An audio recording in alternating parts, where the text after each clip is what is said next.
Should she be a mid laner? Should she be a roamer? And honestly, that kind of shows how versatile the hero is. So I kind of feel like for this best of 3 for the group stages, it's better to play it safe. Like we said, don't take risk. Even in the group stages, and now Burning Splash, they're gonna have the first pick. They ban out the Kadita, and they're gonna first pick the Fredrin. But again, the Fredrin is strong as a jungler, but there might be a cheese coming in, putting Fredrin in the EXP. Yeah, I agree. I think this is still flex, right? We don't really know which lane he is going to be placed in. And knowing Onic, you don't really want to draft a predictable draft. So coming to the second phase, what are they going to be prioritizing here? Are they going to go for maybe the Valentina to just secure a good hero and a I would say a power hero for Suns, or maybe a different direction? Yeah, a hero that can dictate the draft as well, you know, trying to force these big ultimates to go away. But I actually wanted to see the Arlet. Yeah, the Valentina works, but I think the Arlet should be prioritized first, and they will do exactly that. Honestly, I like the Eve pick because, number one, the Kadita has been banned out, so not a lot of counter there. The only counter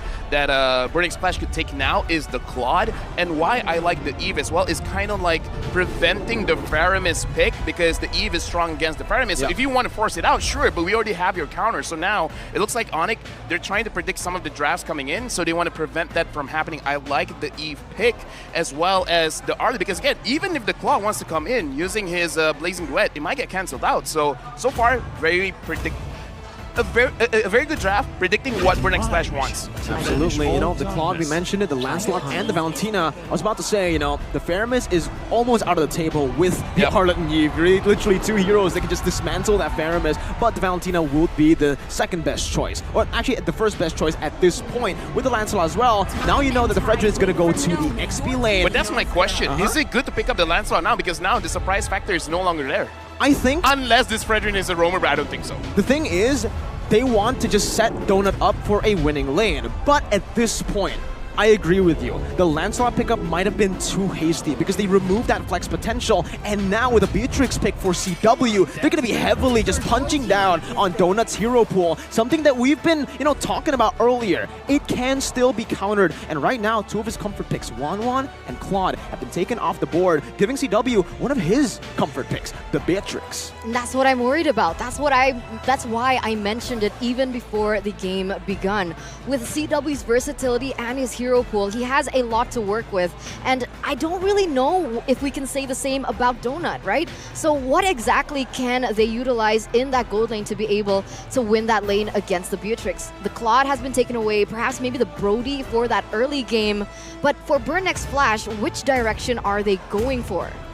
Honestly, looking at the draft, they have a composition where they can dive if they want. So if they want to dive even further, now that they're bending out the Bane, if they pick up something like a carry would be good. The only thing that's stopping them from really thinking about what kind of marksman they want is because Onic, they're not really showing a lot of their hand. Because if you know the jungler, then you can roughly know, okay, if it's an assassin, pick up the Brody. If it's like a tanky kind of jungler, you pick up something like a carry. You may even pick up the Leslie, but now, because Onic, they're not showing a lot, I think even they're not sure what they're going to pick up. Wait, I have a question here before you start here, Miracle. Can Arlet be placed in the jungle? We've seen it before in ID with Taz, actually flexing that around, but I don't think it's going to apply here for Onic. And overall, I don't think Arlet does super well in the jungle. But what I'm trying to talk about right now, you actually mentioned the Leslie, which I think they're trying to force out. You can see with the fans here, they're leaving it up for grabs. Melissa, Leslie, whatever it is, I think Onic know exactly what they want to do. I don't think they actually are I don't think they are hesitating here, because they are actually intentionally letting the Leslie go, letting the Melissa go, because both those heroes are going to do pretty bad against the Eve and Arlet. Not to mention the Leslie here is definitely going to be heavily targeted by Onic if they pick it up. With the Hayabusa pick, maybe, with just an assassin in the jungle that Kyrie can fully utilize to bully and smash this gold lane. That's why I kind of feel like Onic, they'll just last pick the jungler, because now Burning Splash, they're actually at a very tough spot where the marksman, you want to see what a jungler is going for. Especially when you're going up against Kyrie, you can't pick your marksmen early. They definitely can. They have to save it here, and with the pick or the ban coming in, they go for the Franco ban, which I personally am not a fan of here. They are going for the Bane and the Franco. But again, I think the Franco could have been countered. They could have, picked up something like a Lolita. They could have picked something that can counter the Franco, because that's a very, very open ban slot that they can utilize. Whoa! To go for something crazy. Hey, remember what I said? Adi and Yeb don't really like experimental picks, but hey, I guess they've changed a bit. Wow, we haven't seen the Uranus being picked up in so long. No, the thing is, Arlet and Uranus, which one is going where? That's why. Jungle? Arlet why. Rome? I don't know. Well, I guess your question turned out to be like true here. Eterna, the Arlet might go jungle. Don't assume it's going jungle. Uranus jungle? What are we seeing high here? What if this is like an Arlet Rome? It sounds crazy, but yes, right? yes, right. yes, It yes, sounds yes, crazy, but yes, it could yes, work. yes. No, it is not crazy. Actually, Arlet Rome is a very viable meta that I completely forgot of. But man, that's it. The Diggy is going to be hell for Onic. They pick up the carry as well. And now, honestly, it's time for them to pick up an assassin in the jungle. It's going to be risky though. You're up against the Lancelot. The safe pick would definitely be go for a utility jungler to try to just farm up equally with the Lancelot. But I think it's time. Yep. I told you. You gotta bring out everything, Wow. man. Bring out everything. And Wow. here's the thing. Here's the thing, right? Because you have the Diggy is good against crowd control, but the Diggy isn't good against damage, man. And Kyrie's bringing in the damage. Exactly. Oh, I'm worried. I'm worried. But coming back into the topic, right? Before we get into that, we're going to take a look at the audience predictions.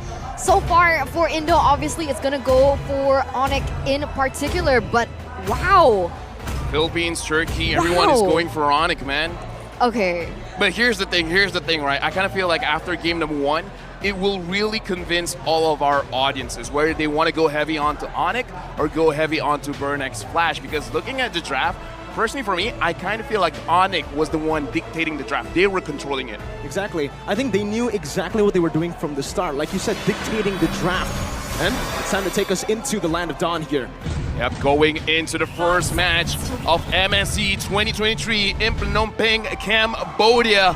We're going into game number 1 between Burnex Flash and Onic, where we're still waiting on. And it looks like the teams, they're putting back their phones. I don't know if that's a good or bad thing. They need to chill a little bit, right? They need to Because we chill. need to chill a little bit because we need to talk about the drafts just a little bit more, right? How does this Uranus work into that composition? I think Uranus works in this composition to just provide the frontlining presence, right? Most of the time, we're seeing Onic, they like to go look at and the hand. play with the aggressive XP laner. So this is a bit of a change of pace. Yep. I don't know if they've completely changed their strategy or it's something that they just want to try here, a cheese pick maybe, that they want to utilize to try to read Burnex Flash. I want to talk about the Uranus, but first, the Marshal has put up 2 fingers, and this is a system we're bringing into the international stage where we have a system of we're looking at the Marshal's hand to dictate how long it's going to be, and it looks like when there's 2 fingers around 3 to 5 minutes, but it looks like for this troubleshooting it's going to be around 3 minutes, and now the Uranus, what I want to talk about is number 1, is actually pretty strong in the lane, especially if you have your backup coming in with you, invading the jungle as well. You guys can see the redemption code here. Welcome to MSC 2023. Make sure you guys redeem it for yourself. Another thing is, it's kind of instinctual where as a marksman, you want to use the wind of nature when you are getting harassed, when you are getting pushed away from the fight. Against Uranus, that's not going to help. Magic damage, man. Definitely. I think they have a good mix of magic and physical damage for Onic, right? The only real threat, in my opinion, for the side of Burnex Flash towards Onic is that Diggy. The Diggy's gonna create a lot of problems, and it's actually gonna help the carry win lane in the gold lane if Onic still... Oh, that's so cute. Oh, that's so really? cute. Come on, man. Come That's on. a bear? That is a bear. That is a bear. And they're Burn fans, man. Right now, again, Diggy's pretty cute. And Diggy Look at is their head. honestly pretty solid pick here. You wanna Because- get one? You want to get Oh, one? yeah. You want to get one? Oh, yeah, I want to get one. Right now? I want to get 2. Go. I want to get both of theirs. It's okay. We're waiting just a little bit. You guys can go ahead and All right. check it out. See ya. Okay. LaFell's gone. Okay. All right. Bye, LaFell. Don't take too Wait, long. LaFell's actually walking down stage? Wait. Oh, okay. He's back. LaFell, did you get it? He's back. Nah, they said nah, fam. Oh, I say, can I get it? And they say nah, fam. At least they call me family. Yeah. I mean, that's a plus, right? Yeah, I'm like, yeah, I'm Dominic Toretto, man. Nah, fam. Nah, It's all Nah, about the fam. family. Right. It's all about the family. You know, before we get into this game, there's also something else that I really wanted to touch on, right? Really? The patch and anti-Kiras, and the fact that Oh, yeah. anti-Kiras Has been buffed. has been buffed in a way that it's so good against assassins like Hayabusa. Do you think that is going to be detrimental to Kyrie's gameplay? I think, the buff, it is a very solid buff, honestly, on those tank items. But because of the gold that you can earn in the jungle, it kind of balances it out, right? Yeah, definitely. Kyrie, on the Hayabusa or any assassin player, wouldn't have been able to build these items as fast as the meta currently if it wasn't buffed. So the anti-Uranus is more of a balancing thing, more than, buffing the tanks. Obviously, the tanks are going to be a bit more tanky, but I think with Kyrie's Sublime pathing, it should be completely fine. I think he will have that Hunter Strike, have to seize it, maybe Melphic Roar pretty quickly in the game. I'm going to rephrase your answer. I kind of feel like it's a very good buff to go up against assassin junglers. Maybe not the best for Kyrie. Maybe not the best against Kyrie, because Kyrie kind of doesn't care. Because her question was, does it affect Kyrie? Other junglers, maybe? Kyrie? No. Probably not. Probably not. Probably not fam. Probably again. not. He probably is like, wait, there's a buff? Damn, I didn't notice that.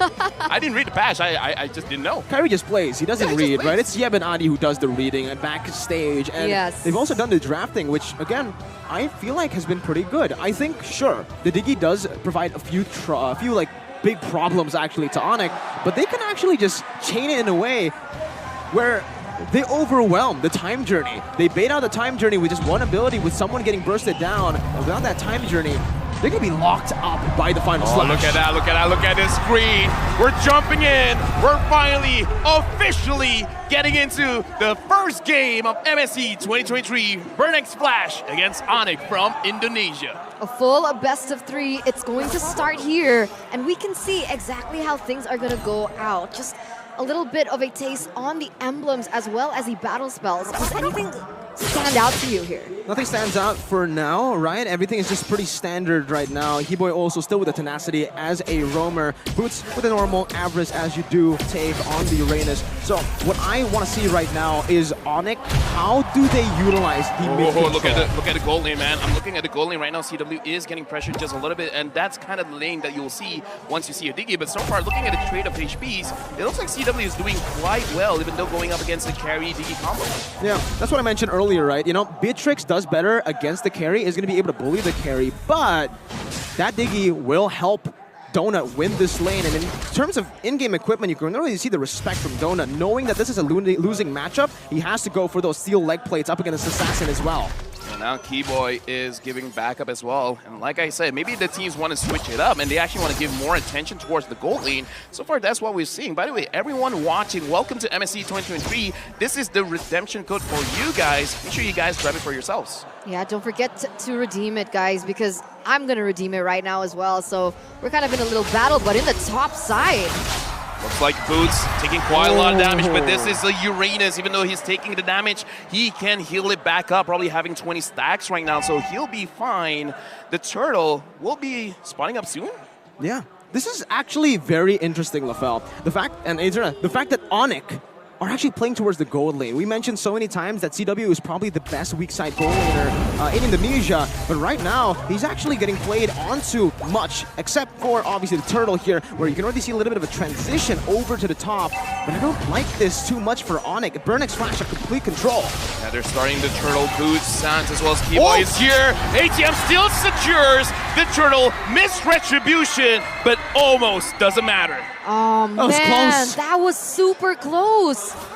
Oh, man. Oh, but The here, setup was beautiful. look at the gold lane. Kyrie goes in, not enough damage. D7 with the ult, with the additional shield, was able to survive. Still unable to take him down for the moment, but in the top side, once again, a lot of trades are just happening. The thing that's crazy right now is the fact that ATM has a level advantage against Boots, and this shows how oppressive Chaman can be with this Lancelot, actually preventing Boots from last hitting the EXP minion. But now Kyrie as well as Sans is at top. The Lancelot should be okay. No crowd control to really stop him.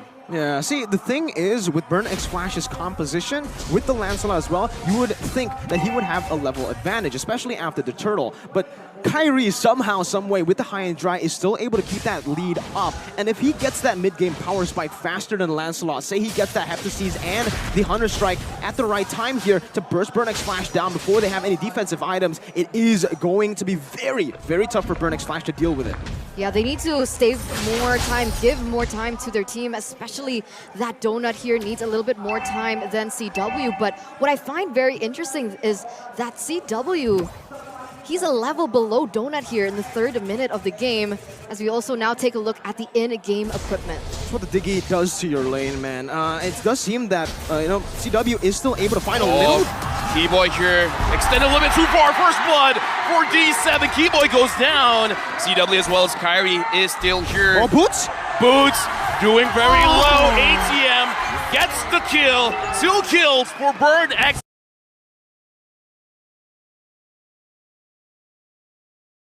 Boots doing very low. ATM gets the kill. 2 kills for Burn X Flash, and now Kyrie wants to go in. Kyrie wants to kill. Donut is surprisingly low, and it looks like Kyrie's not gonna get it for himself. Right now, Onic, even the minion is down. They can't push. Sans has to flicker away. They're being overwhelmed right now. Onic are losing on all fronts. It's happening again, Lofel. And on top of that, they're going to be able to take the turtle.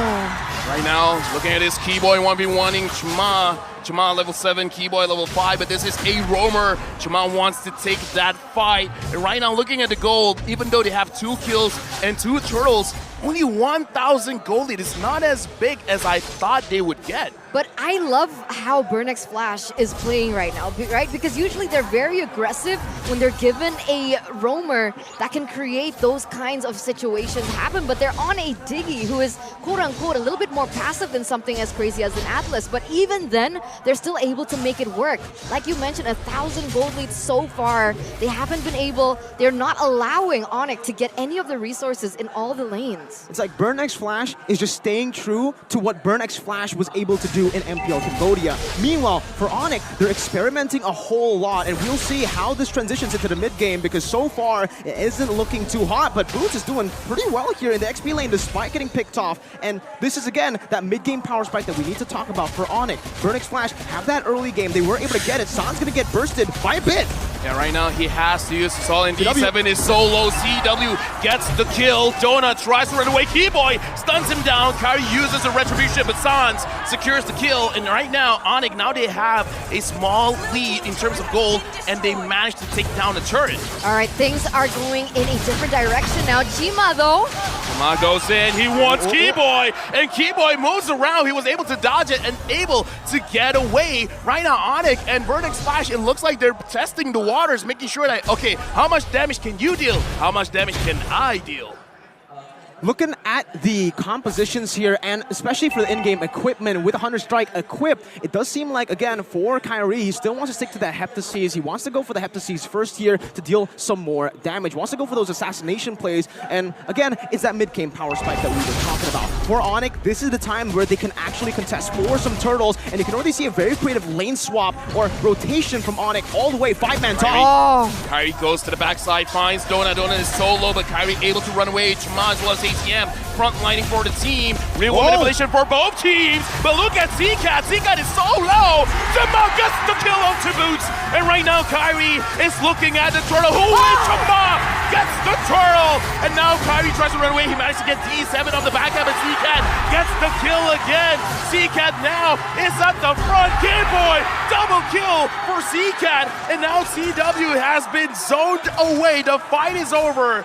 An advantage for Burnex Flash. This is a disaster for the Yellow Porcupines. They lost almost all their members, and they had to give the neutral objective away to Burn X Flash. What is going on? What are Onic doing? See, they could stay calm earlier, but now is where they need to be concerned. They lost a mid-game power spike fight for themselves. Kyrie missing the retry, a few missed mechanics happening throughout the team fight here, and you can see just that positioning was not enough. Keyboy wasn't zoning anyone away from the turtle, and there's a lot of miscommunications happening from Onic that gave Burnex Flash such a massive edge. Not also to point out that Donut was just mechanically sound in that skirmish. I gotta say as well, man, D7 is taking care of Donut so well because he's always front lining, making sure that he absorbs the shadow coming out of Hayabusa, and looking at the items as well. Having the dominance eye in the early stages of the game, it looks like just having that makes it so that you're tanky enough to deal with a Hayabusa that has a 100 Strike. Seems like here, he actually maneuvered away from the Heptaseas. He's going for a BOD, I believe. Kyrie is going full damage here, and he's trying to just, I feel like, bank on the fact, double down that he can try to kill Donut. He has to be careful though, because Burnix Flash in the mid game now, they're always going to be grouped up. It's never going to be Donut alone. So right now, very simple question. If both teams scale up, who has the advantage here? Oh, I would actually say it's Burnix Flash because obviously for Onic, they do have damage, but Burnix Flash can bait out a lot more resources from Onic than Onic can from Burnix Flash. The only thing that Onic can bait out is probably that time journey, right? Meanwhile, for Burnix Flash, they go for one good engage, they catch one good member, and Onyx comp will have to retaliate with a full all-in. They need to go in or they're going to get poked down and they're going to fall. Let's see, right? You can see that the Lord has already spawned here in the Land of Dawn. Burnix Flash, they're going to try and set up for it first, but remember the top lane is going to be pushing for boots, so that definitely is something that BXF need to take care of. They need to be understanding of the presence of the map, but here we go. Are they going to go for a pickoff? We're actually looking at the bottom side because Boots here was able to actually steal away their purple buff. And now, again, this is where the Uranus starts to get online, where you can spam all your skills. Exactly. Real manipulation used by CCAT, but unable to take down CW. Onic are still actually holding on to the gold lead despite losing that mid-game skirmish, and this just goes to show how efficient they are at farming. CW, Sans, and Kyrie, they're able to still withstand and actually have an equal level with a good shot from CW. Also, that poke will definitely help them in the fights to come. They need to target it properly though, because ATM and Chama can just soak in this damage and come back, sustain, and force a full-on team fight. And on top of that, right, we're talking about not just the way that they're able to be efficient in the jungle, but the fact that they have more map presence. Because of the Uranus, Boots is going to be able to move around the map a lot quicker, put some pressure on those side lanes, and actually prevent a setup coming in from Burnix Flash. And you can see, ATM getting targeted. Final slash has been used, but Keyboy is the one that's low. CW secures kill. Chama gets Keyboy down. Sans is down as well. Boots is taking full damage from Donut. He has to run away. Kyrie goes in, gets the shadow on one of the members of Burnix Flash. CCAT tries to get CW, but CW so far has been positioning well. Right now, the Lord has been started by Burnix Flash. Kyrie is looking at the team. Boots taking a lot of damage. He goes down. Mega kill for Chama and CCAT gets CW. Killing spree. Kyrie wants the revenge, but look at CCAT. He's still alive. The members helping him out. Kyrie gets caught. Donut gets the kill. Burnix Flash secures the Lord. No way did that just happen. What? All 5 members coming from Onic, they go down. That was a brilliant team fight by Burnix Listen to the crowd. I'm getting D7 goosebumps. was insane mechanically there as well. Really good cover onto Donut. And do we have to mention CCAT? Dude. Burnix Flash and the Cambodian crowd are starting to erupt here in the Aeon Arena. And LaFell, back at it again. If we try to analyze what happened in that team fight, it was mostly just Onic going in one by one, overcommitting, not using their flickers. And even for Kyrie, the most uncharacteristic I've ever seen from Kyrie. Miscalculating the shadow kill to a point where his quad shadow disappeared right after the shadow kill is done. And that's an instant 4,000 I haven't seen that ever for this man. That's why. Nerves getting to him. What's going on with Onic once again? But you can see here, the Lord is going to be marching in that mid side. Luckily, Onic does still have the high ground, still going to be able to clear. But Keyboy, do they want to go for it? Keyboy final slashes. The Boots tries to pull everyone away. ATM frontlining for Burnix Flash, and he's able to run away. Keyboy actually a pretty good engage, getting 2. But looks like the damage is still not enough for Onic. Just now, the goal difference, not that different now. It's a 4K difference for Burnix Flash. And it's reflected here in the itemization. For the in-game equipment, you can already see Lancelot is going for that War Axe and Thunderbell, so a little bit more of an aggressive route here. And meanwhile, for Donut, this is exactly what you want to do up against an Assassin as well. You finish up the Corrosion side, go to the Golden Staff. Usually you would go for the DHS, but the opposite go for Wind of Nature I want to talk about Dreadnought as well. 2 Dreadnoughts, one on the Lancelot, one on the Fredrin, and a full-on anti-Cuirass on the Diggy. So we're talking about the itemization getting buffed. Looks like even Kyrie will get affected. That's Definitely. it. That's what I was worried about, right? Because we saw the differences in damage from just even the Dreadnought only, and if you have the anti-Cuirass on top of it, it feels like that damage could be negated, especially now that Onic is under. They're not leading here, so they're not ahead at the moment, and you can actually see the disparity in damage, and Kyrie can't really pull off what he's usually accustomed to. Onic have been, honestly, it feels like they've been autopiloting. They've just been going for these 5v5s, and Burning Splash are forcing it out of them. Meanwhile, Onic, this composition should be built around split pushing. It should be built around the banana split that Kocheb is notorious for. Right now, looking at the situation, I kind of feel like Onic, they're understanding that they're probably autopiloting as well, so they're trying to figure out, like, okay, what do we do here? To get back on track. They're buying their time. They're like, okay, let's farm up for a little bit. What items do you guys want? Once we get it, then we'll figure something out. Maybe fight the next Lord.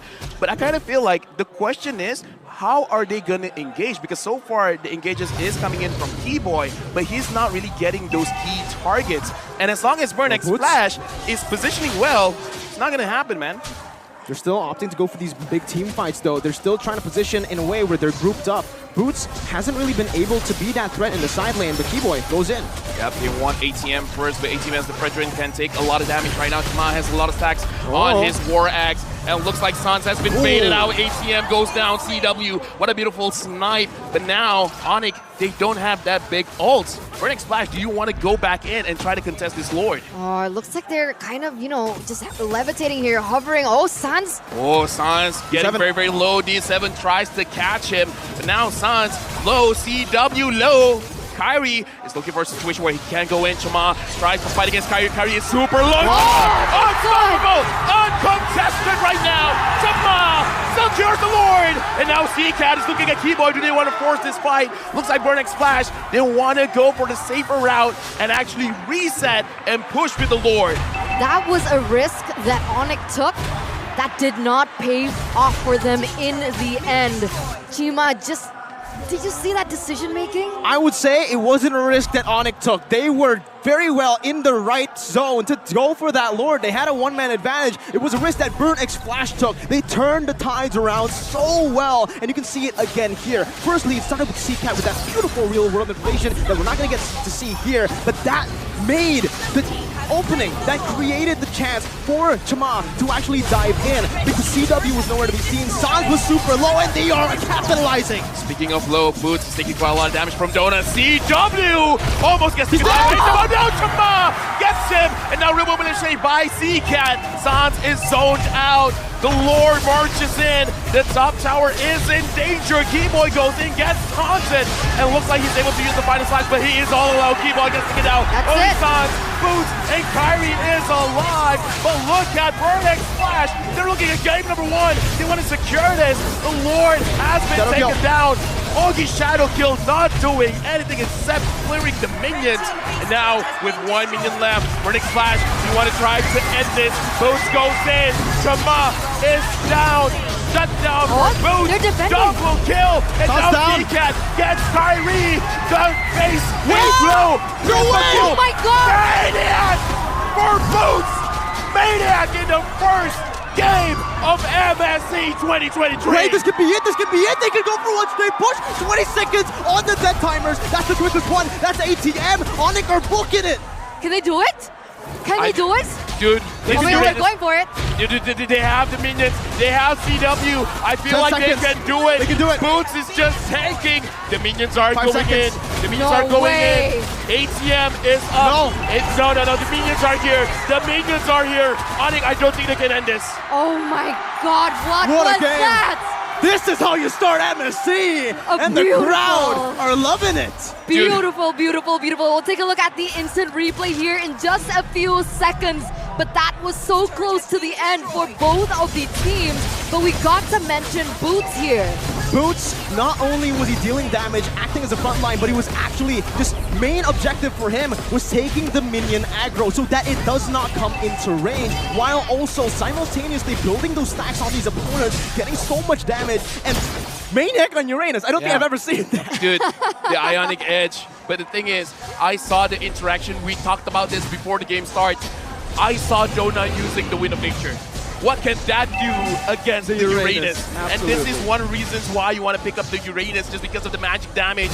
Sure, you got Wind of Nature, that's a cool item and all, but I clearly don't care. Burning Splash starts the Lord. Kyrie starting super low. ATM soloing everyone. He's gonna go down. No, he does not. No, he does not. D7 saves the life of ATM.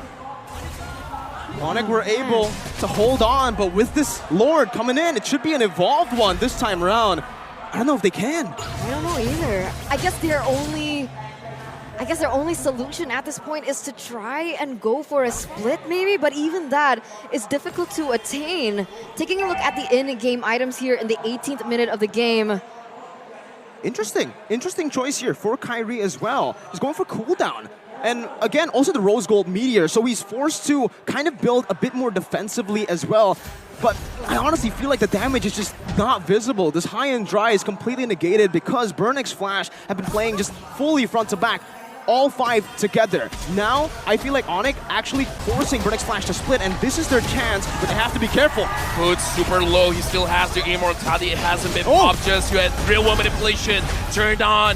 Kyrie gets caught. He still survives. ATM couldn't do anything. Boots has his immortality popped. T-Boy, the front line goes there. He's gonna get taken down. No, he's still alive. CW is standing base. There, D7, double kill for Kyrie. Kyrie wants to go for more. Okay, shadow kill, enough to get 3. Kyrie right now, Donut is low. Boots, does he want to get a triple kill here? He sees Seacat. Seacat, where are you going? Unstoppable for Boots. Boots is saving Onic right now. Chuma running for his life. Donut. No one sees Donut. Onic, they're out of their base. Kyrie's no recalling. one's protecting it. Donut goes in. Donut, you have your win of nature. You have your win of nature. You have your win of nature. Donut 1v1. Game-Boy is there. They can't do anything. They end the game. Oh my god. Game goes to Onic. The yellow porcupine strike first in an intense battle against the Cambodian representatives. What game was that? That was insane. That was Mobile Legends, baby. Amazing. And oh my goodness, what an opening match. That's how you love open. it. We mentioned earlier that, there's no way we can open any other match. This is the match to go for, and man, did it deliver. Onic were brought to their knees before they